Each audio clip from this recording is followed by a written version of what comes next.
Oke, baik. Assalamualaikum warahmatullahi wabarakatuh. Waalaikumsalam. Kemungkinan kelas B sama C materinya agak beda dikit, cuma sama aja sih untuk ini. Kita akan membahas mengenai desain blok acak lengkap tentunya, di mana si unit-unit eksperimen ini bersifat heterogen. Unit yang heterogen ini dikelompokkan ke dalam kelompok yang jadi sehomogen mungkin. Jadi di dalam kelompok itu sehomogen mungkin. Jadi antar kelompok nanti ngebandinginnya dia jadi homogen. Jadi istilah heterogen sama homogen ini berarti adanya pemblokan dalam suatu dalam studi kasusnya.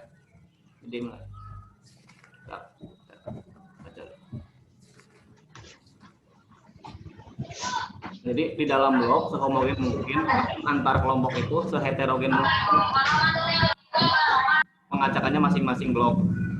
Nah, untuk model matematisnya sama seperti di AS, cuma kita di sini menambahkan ada banyaknya blok. Jadi I sama 1 sampai 2, yaitu A banyaknya perlakuan, B blok, itu siapa yang ini? Dan untuk asumsinya, untuk model tetap, udah tahu ya kalian model tetap, jadi peneliti sudah menetapkan secara subjektif, dan kesimpulannya tuh untuk faktor itu saja. Sedangkan model acak ya bisa digeneralisasi. Untuk model untuk desain blok ini contohnya misalkan di dalam buku Sujana tuh kalian bisa coba cek ada yang udah punya bukunya gak? Misalnya kasus yang halaman 59 ada hari, ada mesin yang digunakan. Ketika tidak melakukan pemblokan sama aja dengan kita menghitung rata-rata mesin dan rata-rata hari. Jadi ya gitu. Jadi desain ini dianggap tidak cocok. Untuk lebih jelasnya silakan kalian baca ini. Udah bagus kok bukunya, mantap. Nah, kita mulai aja ke komputasinya ya, biar lebih paham. Nah ini pengaruh metode perakitan terhadap waktu penyelesaian pekerjaan yang dilakukan oleh operator yang berbeda. Nah di sini kenapa dia melakukan desain blok acak lengkap, karena di sini ada metode perakitan, kemudian ada operator. Nah, si operator ini dia memiliki kemampuan yang berbeda-beda, yang artinya dia harus dikelompokkan. Maka operator ini sebagai blok. Nah, untuk komputasinya, lihat operator itu ada 3 kan? Coba bisa dilihat. Nah, saya kasih warna. Nah, di operator pertama berarti yang di A ini 1, di perlakuan A 2,3. Kemudian di pemblokan yang kedua 2, dia di 1, di A 3,5 dan seterusnya.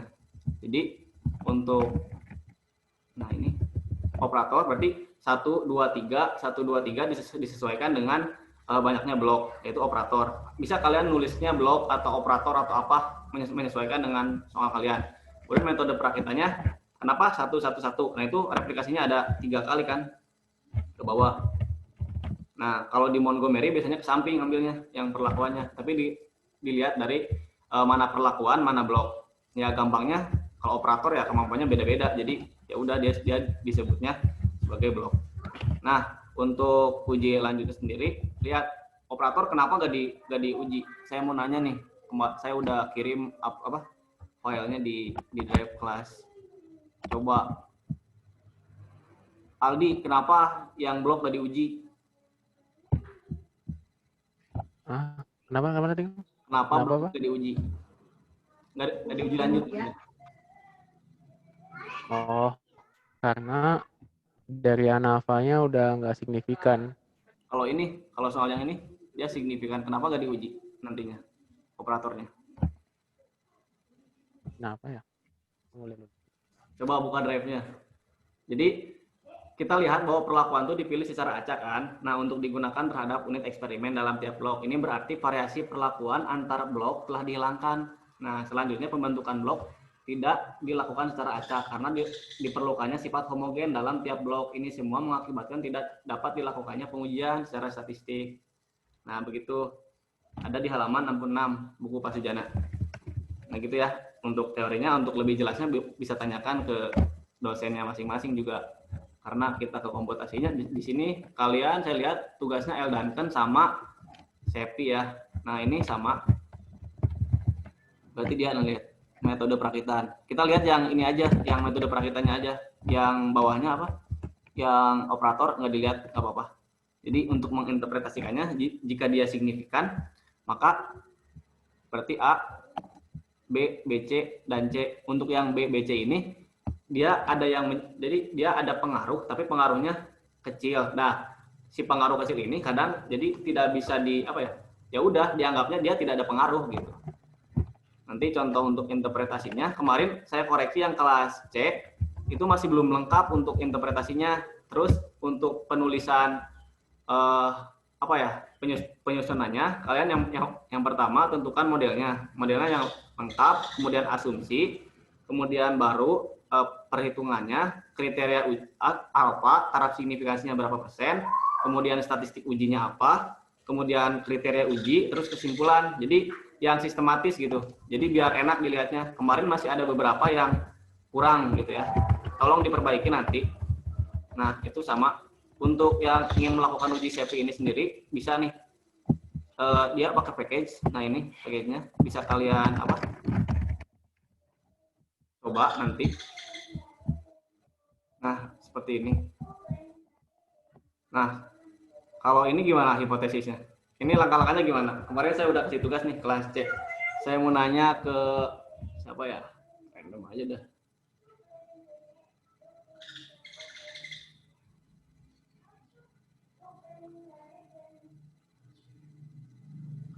NPM 89 siapa?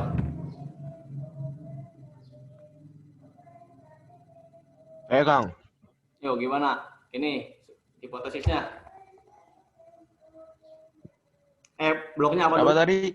Bloknya apa? Bloknya apa?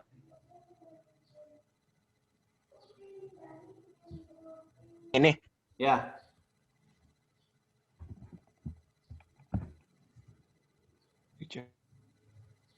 Udah di running kan?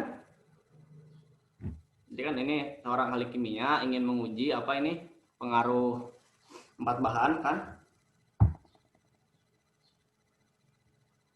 Apa Jagardo? Ngerjain nggak? Belum, Kang.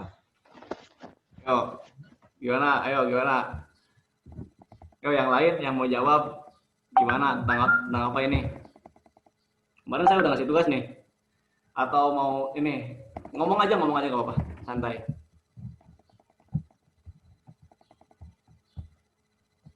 Aldi atau Dik, gimana Dik?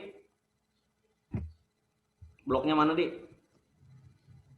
Udah jelas ini Bloknya Pak. yang Bloknya apa? chemical. Ya mana? Yang mana yang bloknya? Chemical blok. Itu yang 1, 2, 3, 4. Yakin itu bloknya? Bolt. Maaf, salah baca. Yang bold, Kang. Oke, benar, Maaf. yang bold ya. Nah, jadi yang bloknya gimana kalau di sini? Jadi hipotesisnya gimana? H0-nya?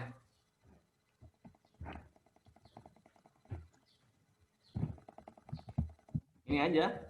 H0 tidak terdapat perbedaan antara efek pengujian 4 bahan terhadap variabel respon, dan H1-nya minimal satu tanda tidak berlaku atau terdapat perbedaan atau terdapat pengaruh ini terhadap variabel respon. Nah, tentukan terus model linearnya apa, kemudian asumsinya apa, terus taraf signifikansinya apa, berapa persen, baru ke komputasinya kalau di R. Nah, berarti kan, nah ini coba lihat. Desain apa yang digunakan dalam penelitian ini? DBLA. Kenapa DBLA? Ya udah jelas gitu. Tinggal baca aja ini. Random block design. Ya udah, dia udah jelas. Nomor berapa? Oh, ini 4.1 di Mas, edisi bukan caranya. apa? Di 4.1 Montgomery. Edisi kelima. Ada edisi kelima, ke-8, ke-6. Ibu suka pakai yang kelima. Dia pakai buku yang hard copy-nya yang kelima. Ngomong aja kalau saya lihat chat, maaf ya. Dipa kenapa? Udah lah, oke, lanjut. ke komputasinya ya. Nah, coba lihat untuk yang komputasinya, berarti dia untuk yang bloknya 1, 2, 3, 4, 5. Nah, 1, 2, 3, 4, 5. Untuk yang perlakuan pertama ada 73. Coba lihat. Oh, 73. Kemudian 68, 74. Kenapa saya ke samping? Karena dia perlakuannya emang ke samping tuh. Ke sana. Kalau ke bawah ya otomatis kita ngitungnya bloknya malah. Kalau ke samping kan. Nah, makanya harus tahu mana blok, mana perlakuan. Gitu. Kalau tadi kan di buku ya, kalau di contoh soal di apa yang perlakuannya metode perakitan di atas ke bawah. Nah, gitu. Untuk konsepnya sama. Kalau saya blok dulu. Oh, bloknya ada 5 nih. Nanti 1 2 3 4 5, 1 2 3 4 5. Kemudian lihat si perlakuannya ada berapa? Oh, replikasinya ada 1 2 3 1 2 3 4 5. Oh, ada 1 2 3. Oh, ada 4 pengulangannya. Jadi 1 2 3 4 gitu. Coba lihat nih. Blok pertama 1, kemudian si perlakuannya 1 73, kemudian yang blok kedua blok 68, ketiga dan seterusnya 74 sampai seterusnya. Begitu. Sama kok. Terus efisiensi relatifnya nah ini dengan menggunakan R. Nah, ini secara manual ya. Ini tugas saya dulu. Maaf, ini bukan di rata-rata, typo. Harusnya di si perlakuannya. Nah, kalau kalian hitung secara manual, berarti nanti dibandingin dengan F hitung, dengan F tabel. Nah, baru ditambahin dengan R-nya. Tuh, nah ini berarti dia lebih efisiensi dari, apa? Kesimpulannya gimana ini? Karena dia lebih dari 100% gitu. Jadi, desain ini lebih efisien daripada desain acak sempurna. Udah, gitu doang. Nah, ini tugasnya dari Bu Eni.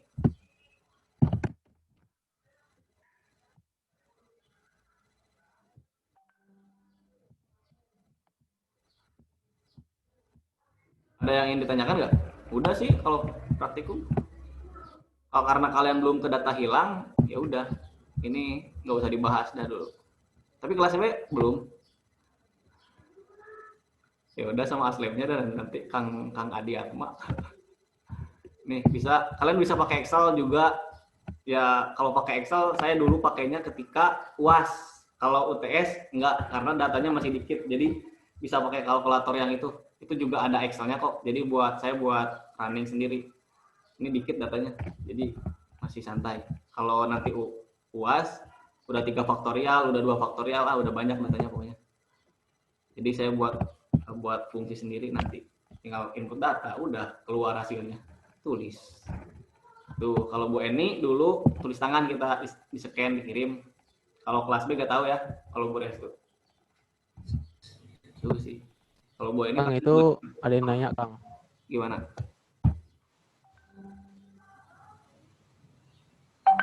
Gimana? Di chat. Oh, dia nanya mana?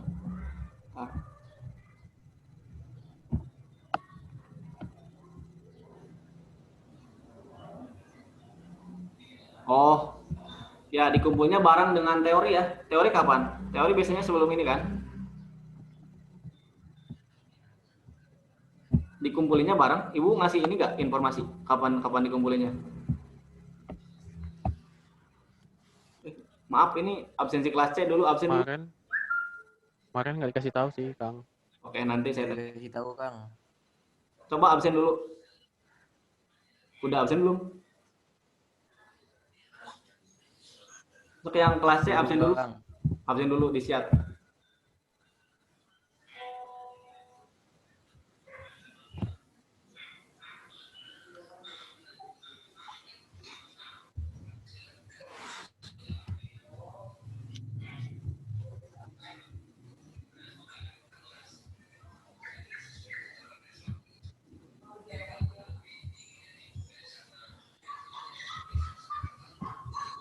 Nah ini sih kalau misalkan minimalnya buku ini ada gitu buat pegangan kalian, buat baca-baca. Soalnya susah kalau nggak ada buku.